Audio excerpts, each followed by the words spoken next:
Israel के प्रधानमंत्री Benjamin Netanyahu ने देर रात पीएम मोदी को फोन मिलाया। इसकी जानकारी खुद बेंजामिन नेतन्याहू ने दी।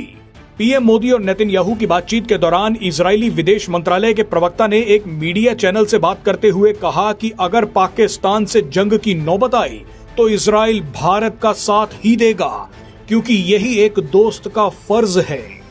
भारत में इजरायली राजदूत रुवेन अजार पहले ही बोल चुके हैं कि हम भारतीय सुरक्षा बलों का सपोर्ट करते रहेंगे। सूत्रों के मुताबिक यही बात अब बेंजामिन नेतन्याहू ने पीएम मोदी से कही है।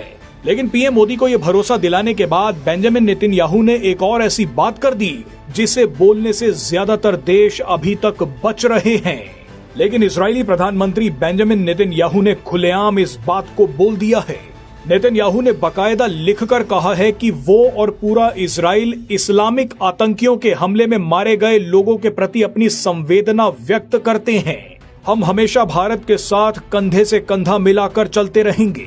इजराइल ने बिना दाएं बाएं किए आतंकियों का धर्म बता दिया, जबकि भारत में बैठे कई फर्जी बुद्धिजीवी आतंकियों को शूटर्स बोल रहे हैं। कोई आतंकियों को मिलिटेंट कह रहा है। नेतन्याहू का ये बयान सुनकर शायद सबसे ज्यादा दुख फिलिस्तीन को हो गया। फिलिस्तीन को शायद पसंद नहीं आया कि नेतन्याहू इस्लामिक आतंकी कैसे बोल सकते हैं।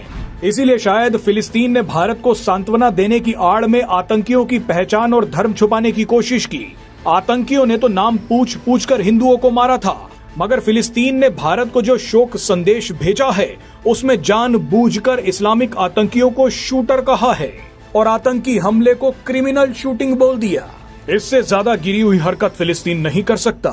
भारत तो लगातार फिलिस्तीन के लोगों को मदद भेज रहा था, लेकिन फिलिस्तीन की सरकार आतंकियों को शूटर बोल रही है, मारे गए हिंदुओं का अपमान कर रही है। बहरहाल ऐसी ही गिरी हुई हरकत अमेरिका के कई अखबार भी कर रहे हैं।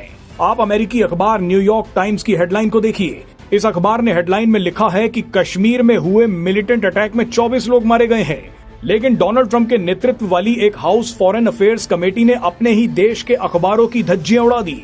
डोनाल्ड ट्रंप के प्रभाव वाली इस कमेटी ने एक ट्वीट में न्यूयॉर्क टाइम्स की हेडलाइन को एडिट कर दिया। इस कमेटी ने लिखा कि हाय न्यूयॉर्क टाइम्स, हमने आपके लिए इस हेडलाइन को ठीक कर दिया है। हम साफ और स्पष्ट शब्दों में बताना चाहते हैं कि ये एक आतंकवादी हमला था।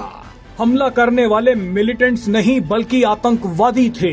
बहरहाल इजराइल ने तो ऐलान कर दिया है कि वो फिलिस्तीन में तो इस्लामिक आतंकियों को छोड़ेगा नहीं, लेकिन अगर जरूरत पड़ी तो पाकिस्तान के इस्लामिक आतंकियों को भी निपटाने में वो भारत की मदद करेगा।